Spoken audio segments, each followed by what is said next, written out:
What is a central Doma of molecule. तो उसको simple language में बोले तो वो फ्लो ऑफ जेनेटिक इंफॉर्मेशन है। डीएनए और आरएनए जो जेनेटिक मटेरियल है वो ह्यूमन और लिविंग ऑर्गेनिज्म में पाया जाता है। तो एक डीएनए में से दूसरा डीएनए बनता है तो उसे बोलते हैं रेप्लिकेशंस। डीएनए से एक और जेनेटिक मॉलिक्यूल बनता है जैसे आरएनए जो सिंगल मॉलिक्यूल है। जो चार्ट है तो डीएनए में से आरएनए बनता है, आरएनए बनता है उसको ट्रांसक्रिप्शन बोलते हैं, और आरएनए में से प्रोटीन बनता है उसको ट्रांसलेशन बोलते हैं। तो ये तीन के कंबाइन से बनता है सेंट्रल डोग्मा ऑफ मॉलिक्यूल।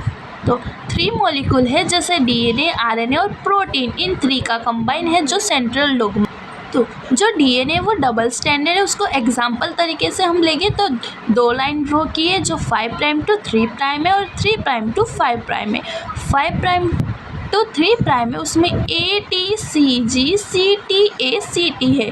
जब दूसरी लाइन में 3 प्राइम टू 5 प्राइम है उसमें ए की जगह टी, टी की जगह ए, सी की जगह जी, जी की जगह सी, वैसे लेंगे डीएनए।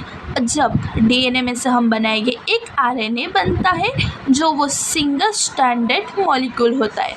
तो उसमें जो डीएनए की एक लाइन है उसको लिया है जो 3 प्राइम टू 5 प्राइम है, तो यहाँ 5 प्राइम टू 3 प्राइम लेंगे तो जो टी है उसकी जगह ए लगेगा।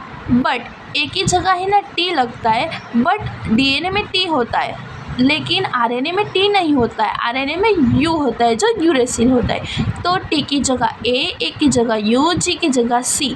और इसमें ऐसा नहीं होता है कि सीक्वेंस में ही ले, आपको आपकी मर्जी आप जैसे लेना चाहे वैसे। लाइक ये एग्जांपल के तरीके से ए की जगह यू, टी की जगह ए। जब ए यू सी जो एक कोडन बनता है, जी सी यू एक कोडन बनता है, ए सी यू एक कोडन बनता है। तो जो ए यू सी एक कोडन बनता है वो मिथाइल, जी सी वो है ट्राइफ्लोटोफेन, और जो तीसरे वाला है वैलिन, जो 3 कोडन होते हैं ना उसके साथ पॉलीपेप्टाइड अमीनो एसिड को ज्वाइन करते हैं ना तब बनेगा हमारी पॉलीपेप्टाइड। तो पॉलीपेप्टाइड है ना उसमें डीएनए में से आरएनए, आरएनए में से बनेगा पॉलीपेप्टाइड, और जो पॉलीपेप्टाइड है ना उसमें से बनेगा प्रोटीन जो ट्रांसलेशन है। तो डीएनए, आरएनए और प्रोटीन से बनता है सेंट्रल डोग्मा।